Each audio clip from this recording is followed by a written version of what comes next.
All right, so in this video, continuing with chapter 6, this is section 6.7, and we're going to define this term called as electronegativity.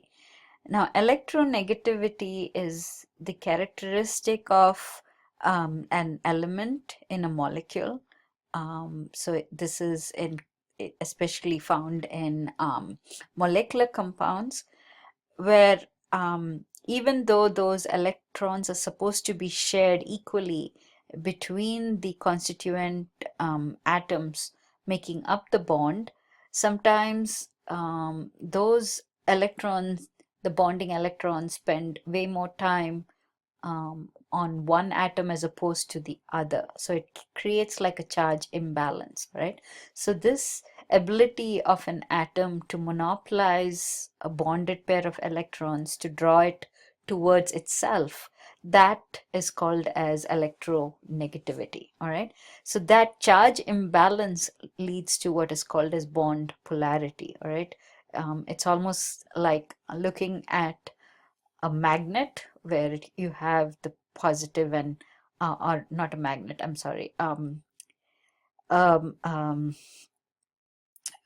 a battery where you have the positive and the negative ends. All right, so you when there's a charge imbalance, when the electrons move, all right, along with their movement, they're taking the charge with them. So whichever end they move, that becomes highly negative, and so the other atom becomes electron deprived or kind of positive. All right, so that's called as bond polarity. Okay, now Linus Pauling, a famous scientist, came up with this electronegativity scale where he gave these numbers, arbitrary numbers, which then the highest number was given to fluorine, which has a number of 4. All right, so it has been given an electronegativity unit of 4, and then everything else is compared with it in terms of this electronegativity. All right, so you have numbers here, and you can see that fluorine is the highest. Now, noble gases do not have numbers because of the fact that noble gases do not take part in bonding. All right, so fluorine has the highest electronegativity value. And then if you look at the metals, they have very low electronegativity values. All right, so for them, they easily give up their electrons. All right, so they have the lowest electronegativity values, and as you go down the group, it also gets much lower. All right, so even here among the halogens, fluorine is the highest, and by the time you come down to the group iodine, you see it's low. All right, so it's astatine is the lowest in the group, and so on. All right, so the trend with electronegativity is that it's increasing across the period. To the extreme right of the periodic table, among the nonmetals, you find the highest electronegativity. All right, because they have a high attraction for electrons. All right, so whereas the metals don't have a high attraction for electrons. So metals have low electronegativity. Electronegativity is decreasing down the group but increasing across the period. So this is this ability to attract shared electrons in a bond to itself. Okay, that is what is defined as electronegativity, and so that trend is increasing left to right in the period, but it is decreasing down the group, but from the bottom of the group to the top of the group, it is increasing. All right, so it's high for the non-metals and low for metals. Okay. All right, so hydrogen, it's a non-metal, so it's kind of kept separately here, and you can see its value is 2.1. All right, so when you have two hydrogens forming a bond, each has 2.1, so there's no charge difference. 2.1 minus 2.1, that's 0. All right, so all diatomic molecules made up of similar elements, whether it's hydrogen, nitrogen, oxygen, fluorine, all right, H2, N2, O2, F2, Cl2, Br2, I2, all right. If they're similar elements, diatomic, they're going to have zero electronegativity, zero charge difference, all right. Whereas if you have an HCl, electronegativity difference, so if they're similar elements, then of course the charge difference is zero. So they're going to have an electronegativity difference of zero. Okay.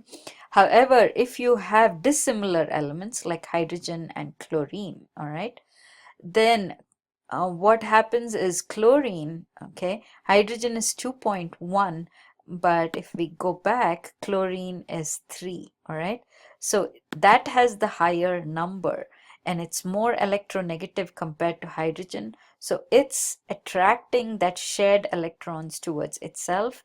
That hydrogen electron spends more time on chlorine than it does on hydrogen, all right. So that leads to a charge imbalance. So hydrogen has a partial, this is a Greek symbol called as delta, and here it shows that hydrogen has this partial positive charge and chlorine has this partial negative charge because of these unequal sharing. Equal sharing means there's no charge difference. Unequal sharing leads to this charge difference, and this type of covalent bond is called as a polar covalent bond. So this bond in H2 is a non-polar covalent bond. I use the lava lamp illustration. I don't know whether it's appropriate or not. It's kind of like if you think of electrons being like that oil that floats around. So this is highly negative. As it moves away from a space, it leaves that space very positive. The space within it is very negative. So wherever it is negative, all right. Wherever it's not is going to be positive, and that's again, I don't know whether it's an appropriate analogy, but that is a way to describe that the bond polarity or the charge difference that is created.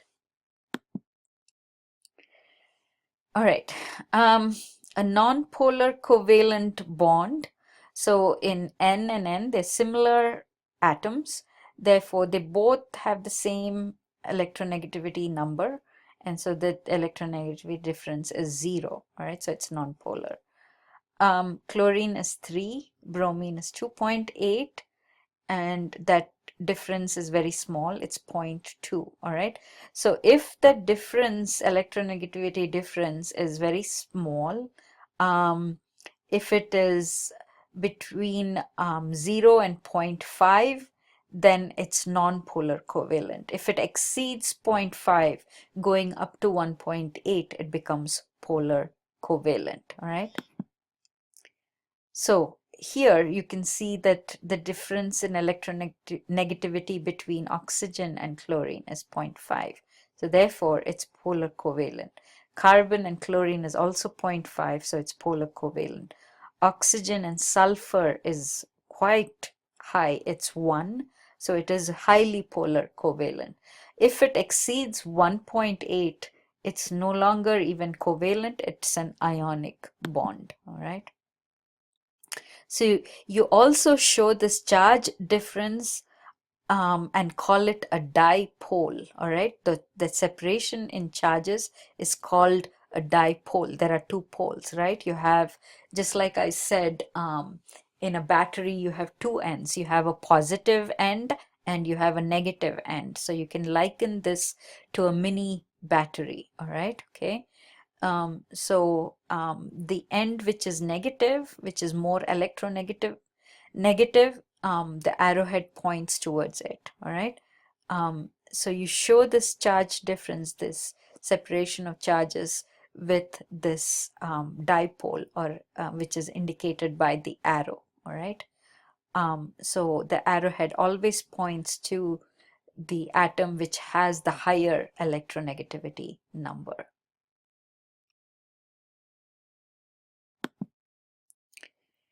All right. In chlorine and potassium, all right, chlorine is 3, potassium is 0.8. So it's so high.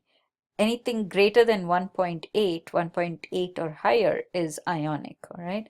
So when you have a metal, non-metal, that charge difference, electronegativity difference is so high that it's no longer considered covalent or polar covalent. It is an ionic bond. That means it's not just the electron moving over to one atom, it's a total electron transfer, all right? So the electron has been transferred from the potassium to the chlorine. That's what it indicates, the high number.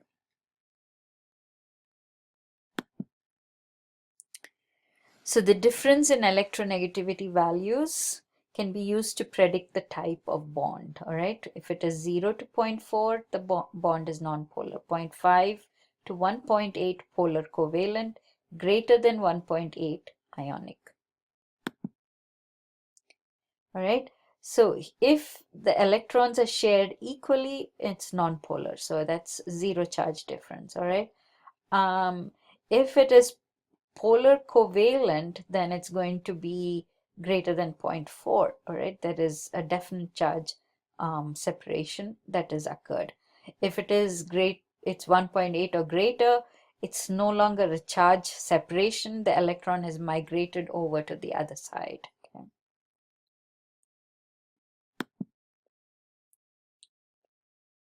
All right, so H2, if it is the same element, diatomic molecule, the same atom, right?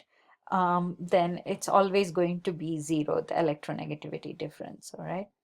BrCl 0.2 non-polar covalent, HBr 0.7, so it is polar covalent. HCl is 0.9, so polar covalent.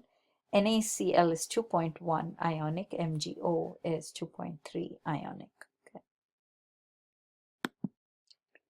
Okay, so use the electronegativity difference to identify the type of bond, non-polar covalent, polar covalent, or ionic. All right, so this is metal, non-metal. It's ionic, okay? N and O. N, I believe, is 3 and O is 3.5. So 0.5 difference. So therefore, this would be polar covalent. These are the same atoms. So this is going to be 0, the charge difference. So it is non-polar. HCl is polar covalent. All right. This is 2.1. This is 3. So 0.9. So it's going to be polar covalent. Okay.